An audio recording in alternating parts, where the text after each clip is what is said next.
السلام علیکم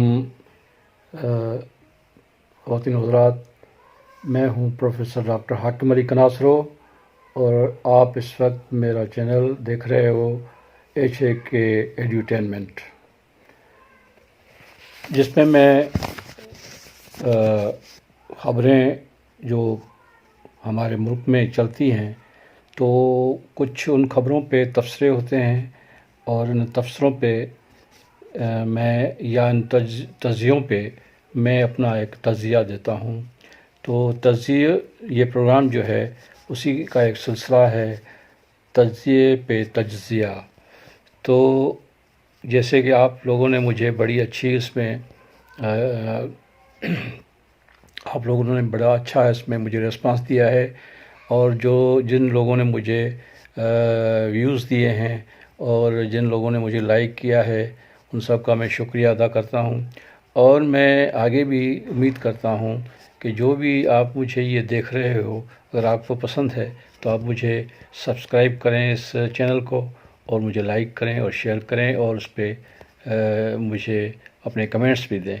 تو چلتے ہیں آگے۔ آج جو میں نے ٹاپک لیا ہے وہ ہے ایک ٹاک ہے جو ایک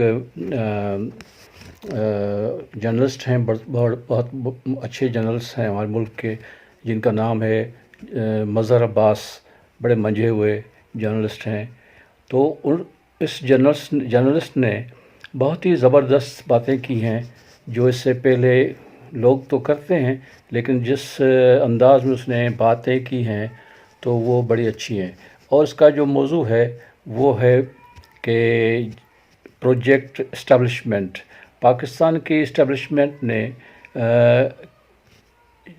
یعنی کہ ضیاء الحق کے زمانے سے لے کر اور ابھی تک جو تجربات کیے، تجربات تو اس سے پہلے بھی تھے، لیکن جو سیاسی پارٹیاں بنا کے انہوں نے پیش کی، اس پہ مظہر عباس نے بڑا اچھی روشنی ڈالی ہے، اچھی باتیں کی ہیں۔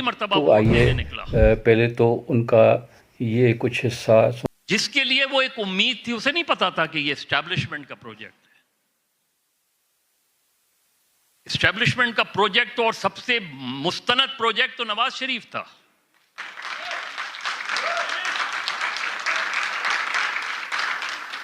جس کو لاہور جم خانہ میں کرکٹ جہاں کٹ پہ پہنے اس ہوئے نے تھا، کرکٹ کھیل تو رہا تھا، پہلا وہاں جو سے حصہ چیف اس کا ہے، سیکرٹری اٹھا کے اس پہ جنرل وہ جیلانی عمران کے خان لان میں لے گیا، کے ووٹرز کو اور جنرل جیلانی نے کے بارے میں لکھا ہے کہ عمران خان نے جب 2018 میں الیکشن لڑا الیکشن، تو پھر اس میں جو اس کے ووٹر تھے وہ ووٹر تھے جو کبھی بھی ووٹنگ کرنے کے لیے نہیں آتے تھے، وہ یعنی اس طبقے سے تعلق رکھتے تھے جو اپنے آپ کو، یا یوں سمجھو کہ ایک یوتھ جو ابھی نئی اس ایج گروپ میں آ گئی کہ وہ ووٹر بن گئی، اور اس نے ان کو ٹارگٹ کیا عمران خان نے، تو ان کو پتہ ہی نہیں تھا، یعنی کہ جرنلسٹ مظہر عباس کے نظر میں ان ووٹرز کو پتہ ہی نہیں تھا کہ یہ جو تحریک انصاف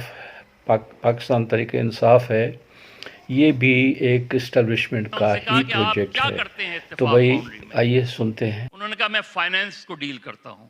انہوں نے کہا آج سے آپ فائنانس منسٹر ہیں۔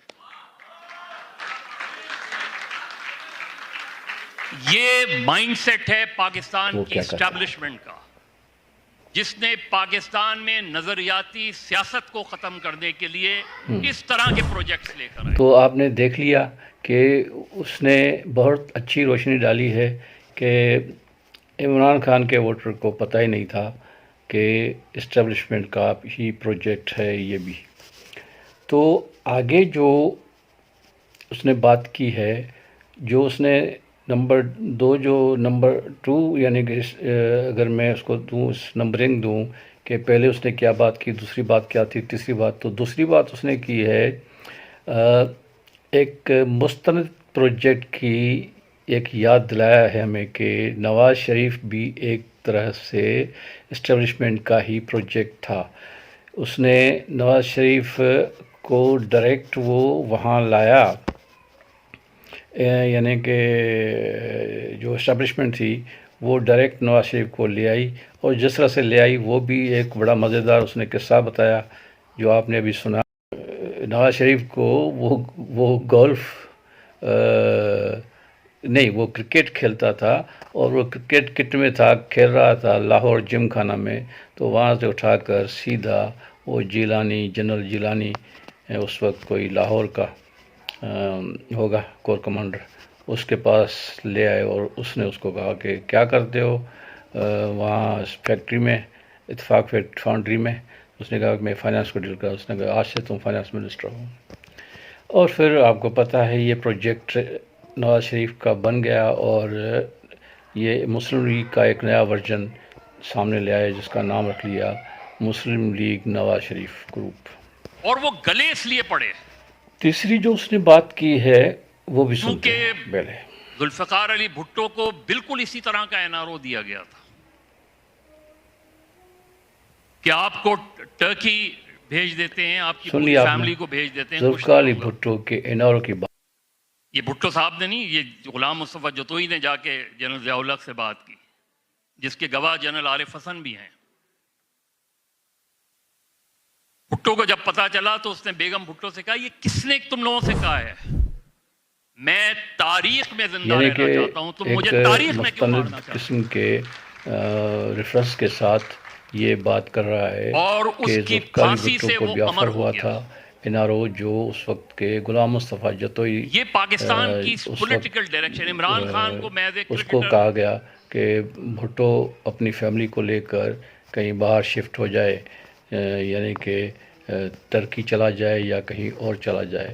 تو جب ذوالفقار علی بھٹو کو یہ خود پتہ چلا تو اس نے نصرت بھٹو سے کہا کہ آپ لوگ کیوں چاہتے ہو کہ میں تاریخ میں مر جاؤں؟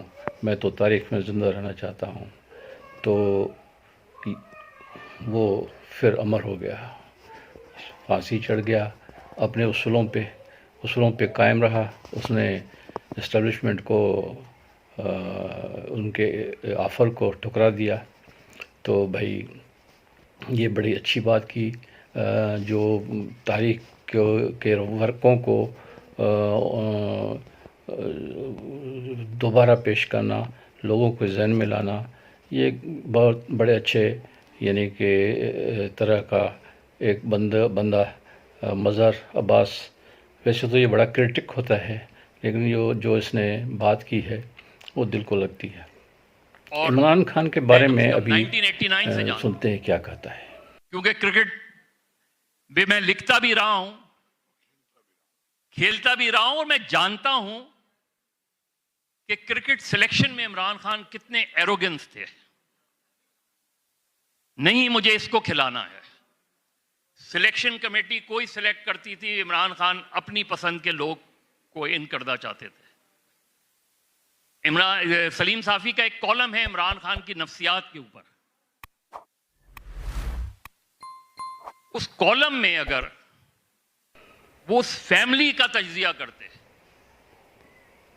کہ اس فیملی کے اندر کیا سن لیا آپ نے، عمران خان کے بارے میں یہ کہہ رہا ہے کہ عمران خان اس فیملی سے تعلق کرتا ہے جس فیملی میں سرے سے ہی ایک اس طرح کا ایشو ہے، یعنی کہ کی فیملی کا بندہ تھا، پھر ماجد خان کرکٹر تھے، تو ان کی ایک نفسیات ہے، اور اس پہ اس نے ریفرنس دیا ہے، سلیم صافی صاحب کا ریفرنس دیا، جو کہ بھائی ان کی نفسیات ہے، یہ ایروگنسی ہے ان میں، اور پھر اس ایروگنسی میں عمران نے جو کچھ ماجد خان کے ساتھ کیا، اور ساتھ ہی ساتھ یہ بات مجھے سمجھ میں نہیں آئی جو اس نے کہی کہ سیاست میں عمران خان کے ساتھ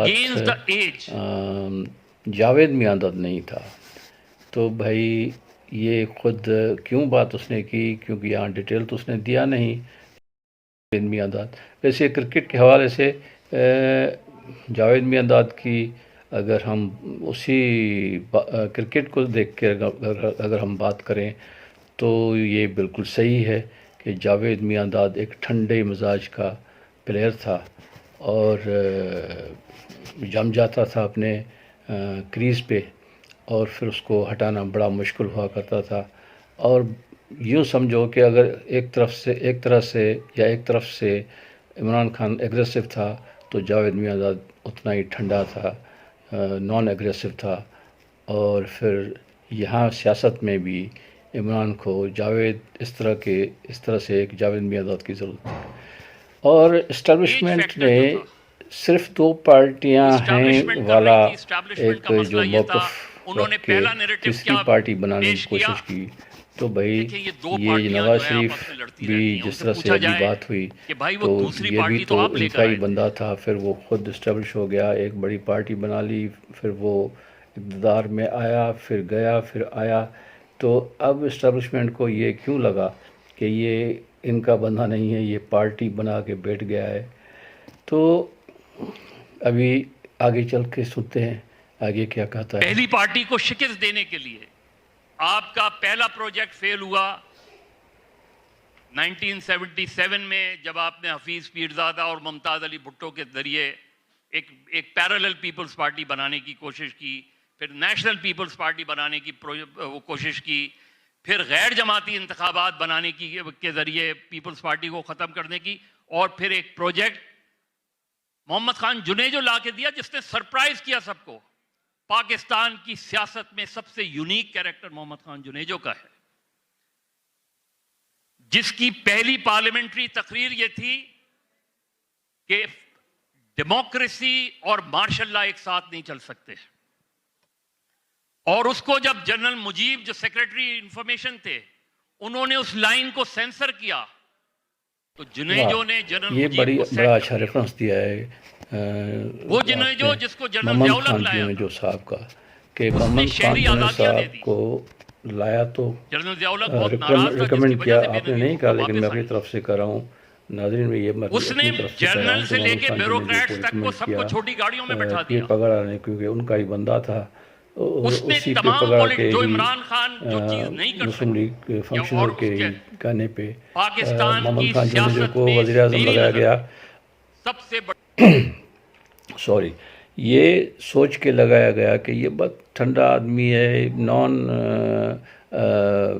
فیمس اور نان پاپولر بندہ ہے, اور جس کو ہم جیسے کہیں گے وہ ویسے ہی کرے گا. تو اس طرح سے محمد خان جنیجو صاحب نے تو کمال ہی کر دیا. اس نے اپنی پہلی تقریر میں ہی, جیسے آپ مظہر عباس صاحب نے کہا کہ اس نے اپنی پہلی تقریر میں ہی یہ کہہ دیا کہ بھائی ڈیموکریسی اور مارشل لا ایک ساتھ نہیں چل سکتے, نہیں رہ سکتے. تو پھر محمد خان جنیجو صاحب نے بڑے اچھے کام کیے جو آپ نے گنائے ہیں. مظہر عباس صاحب نے بڑی اچھی باتیں کی. اور جو ابھی جو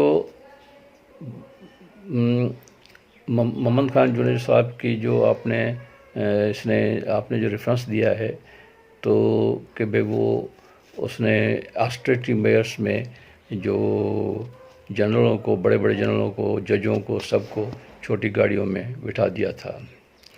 چلو بہت اچھی بات ہے, تاریخ کا ریویژن ہے. اور ابھی جو دیکھتے ہیں آگے چل کے دیکھتے ہیں کہ وہ آگے آپ کیا کرتے ہو.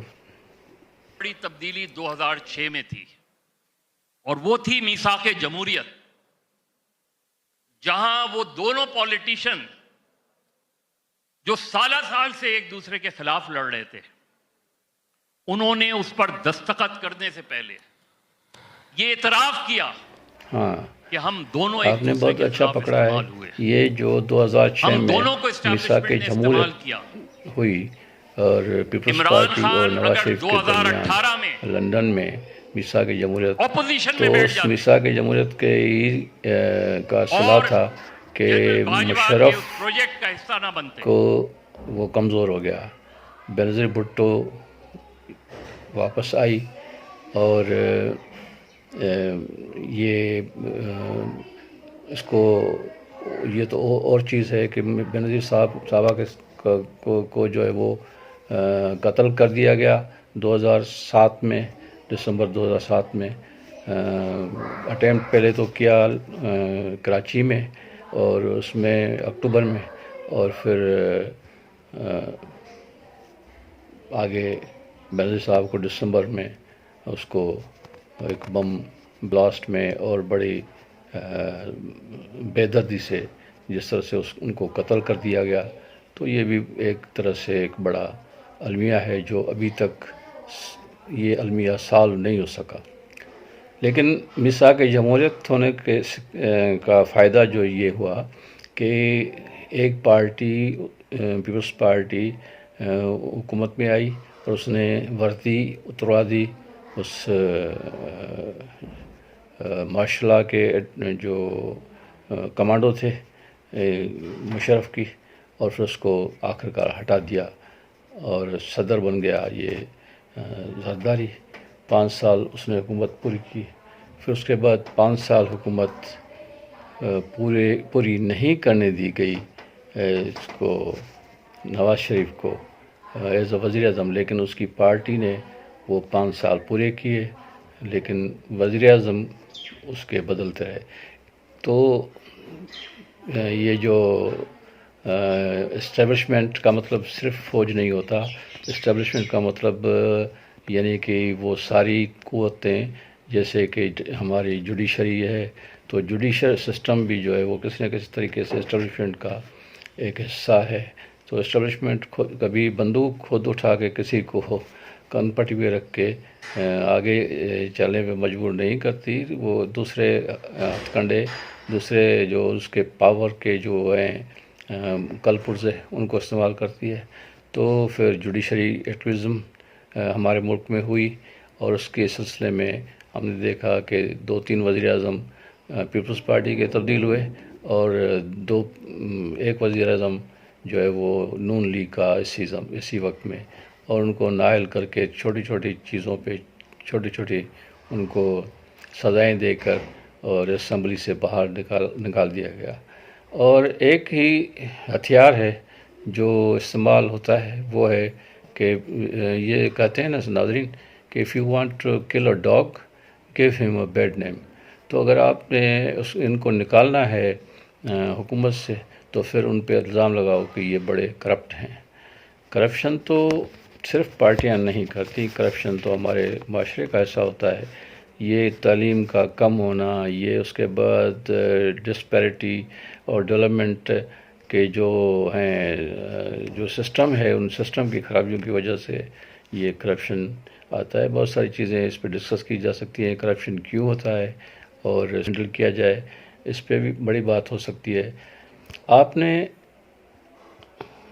آگے جو بات کی ہے وہ بھی ہم سن لیں، پھر اپنا ایک وہ شاید سمجھے کہ میری اس کے بعد کب الیکشن ہوگا، میں کیسے پرائم منسٹر بنوں گا۔ اس سوچ نے جو بھی وہ تھا عمران خان کا اپنا ویژن، اس لیے کہ لوگوں کے نظر میں تو وہ ایک آنےسٹ آدمی تھا، ایک ایسا کرکٹر جس نے نیوٹرل امپائرز وہ کیے، متعارف کرائے، ایک ایسا کرکٹر جس کے بارے میں تمام چیزیں میچ فکسنگ کا الزام نہیں لگا۔ تو وہ جو چیز تھی، اس نے یوتھ کو، اس نے ان خاندانوں کو جو کبھی پولنگ اسٹیشن تک نہیں جاتے تھے، وہ لے کے گیا ان کو۔ میرے نظر میں جو یہ سیٹ بیک ہے 2018 کا پروجیکٹ اور 2022 کا پروجیکٹ، سوائے شخصیت بدلنے کے اور کیا بدلا ہے؟ آپ نے پہلے لوگوں سے کہا کہ یہ کرپٹ ہیں، اور اب آپ کہہ رہے ہیں کہ یہ کرپٹ ہے۔ جب تک پروجیکٹ اسٹیبلشمنٹ پاکستان کی سیاست میں بند نہیں ہوگا، یہ تبدیلیاں آتی رہیں گی۔ اس لیے ہم شخصیت کو تنقید کا نشانہ بناتے ہیں، ہم شخصیت کے پیچھے چلے جاتے ہیں، اس کا رومانس اوپر لے آتے ہیں، اس کا رومانس ختم کر دیتے ہیں۔ جو یہ سارے کھیل رہے ہوتے ہیں روزانہ شام کو ایک چیس بورڈ بچھا کر۔ ہاں، یہ عمران خان اس نے کہا ہے، مظہر عباس صاحب نے جو کہا ہے کہ عمران خان کو 2018 میں فوج نے لوگوں کو، یعنی کہ اسٹیبلشمنٹ نے، جنرل باجوہ صاحب نے ان کو جو بھائی وہ سیزنل پرندے ہوتے ہیں ان کو پکڑ کے اس میں ان کا ساتھ دلوایا پی ٹی آئی کا، اور پی ٹی آئی کو حکومت دی گئی، اور پھر پی ٹی آئی نے حقیقت میں آپ نے تو یہ کہا کہ اگر وہ اپوزیشن میں بیٹھ جاتے، عمران خان اپوزیشن میں بیٹھ جاتے، کیونکہ ان کی جو ووٹر تھے وہ تو نئے تھے، یوتھ تھی، اور وہ لوگ تھے جن کو یہ بھی پتہ نہیں تھا کہ یہ کوئی اسٹیبلشمنٹ کا ہی پروجیکٹ ہے. تو ویسے تو دیکھا جائے کہ ان کے ساتھ ووٹر کے ساتھ بالکل نئے ووٹر سیاست میں پہلی مرتبہ وہ آئے، بڑے خواب دکھائے گئے ان کو، پھر ان کو لایا گیا. تو پھر ان کا لیڈر جو ہے عمران خان، ایک طرح سے ان کا ہیرو، پھر اس نے ایگریشن والی ہمیشہ بات کی. حکومت لینے سے پہلے بھی وہ جیسا تھا، حکومت لینے کے بعد بھی وہ ویسا ہی رہا، ماروں گا، گھسیٹوں گا، جیلوں میں ڈالوں گا. ڈالا بھی اس نے، جیلوں میں ڈالا اپنے اپوزیشن لیڈر والوں کو. اور بس ایک طرح سے اب یہ ماضی بن گیا، لیکن بڑا اچھا انالائز کیا ہے، اور تجزیے پہ تجزیہ پروگرام آپ دیکھ رہے ہو. میں آخر میں آپ کو یہی عرض کروں گا کہ آپ لوگ جو اس چینل کو سبسکرائب کرو اور لائک کرو، تو آپ کی بڑی مہربانی. Thank you very much.